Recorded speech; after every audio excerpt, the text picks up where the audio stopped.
What's going on, everybody? My name is Mason from Cyclone MMA, and welcome back to another video. Today we are going to be determining the best current UFC commentators. I'm going to give my honorable mentions first, and I will tell you my number one current favorite commentator.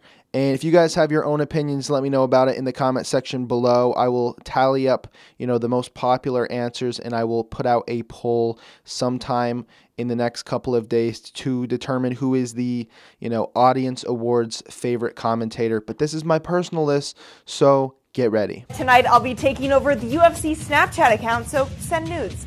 First, I just want to talk about Megan Olivi. I know she's not technically like a commentator. She's more of like a broadcaster or analyst, but she's pretty dope. She does a great job. She's a legend, and she's a Yankees fan, so that always, leads straight to my heart. The little aliens in Toy Story. Oh. Paul Felder, what a guy. I think the reason people love Felder as, a commentator is because they love him as a fighter.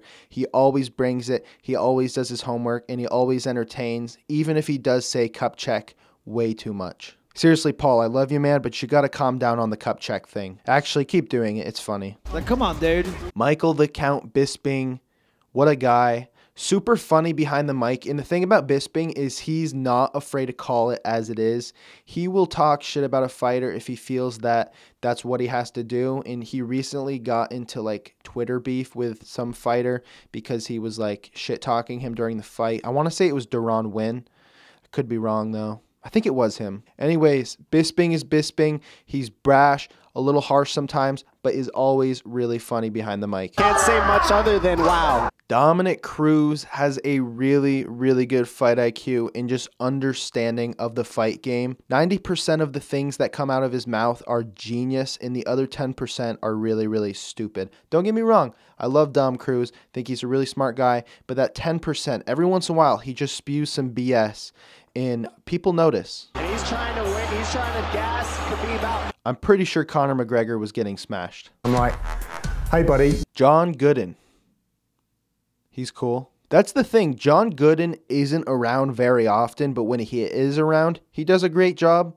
So, props to you, John. Hannibal of Carthage was the man that nearly brought down the Roman Empire and marched across the Alps with elephants. Dan Hardy is another one of those guys who just has a great understanding of the fight game. I love watching his Inside the Octagon and just the different stuff he does with BT Sport. He does a good job behind the mic commentating too.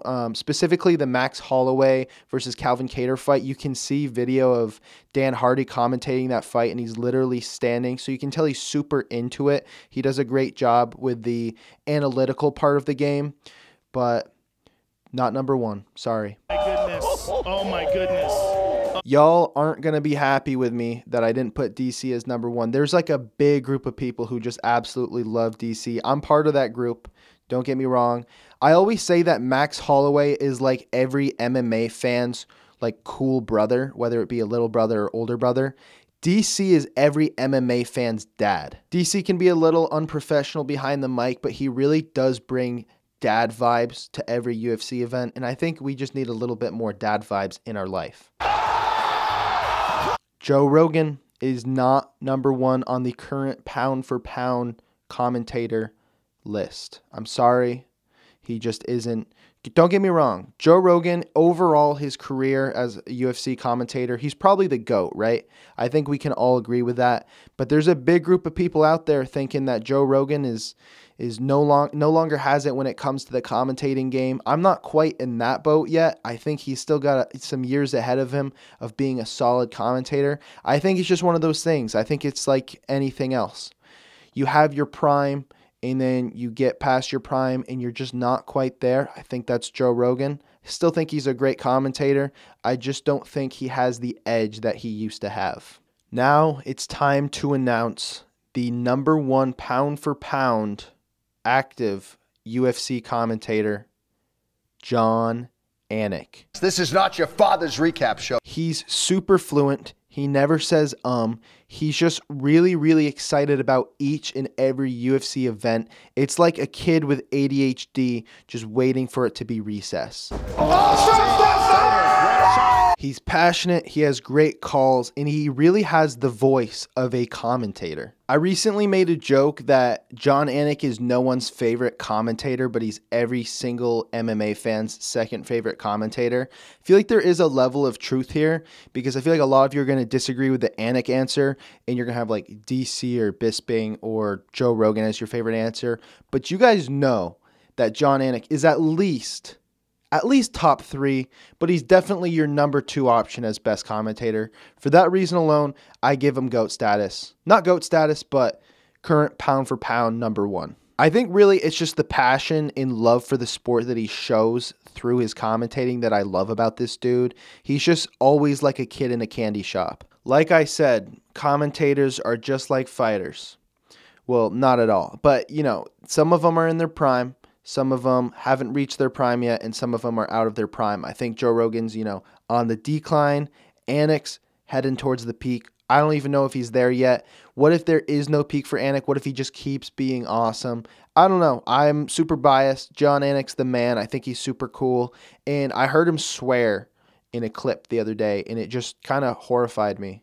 All right, so here we are in Las Vegas, Nevada. My fucking producer, Lappy, won't shut the fuck up in my ear. Whoa, don't swear, ESPN. Doesn't that just kind of feel gross that Jon Anik swears? Like, everyone swears, but Jon Anik just seems like the guy who, doesn't swear.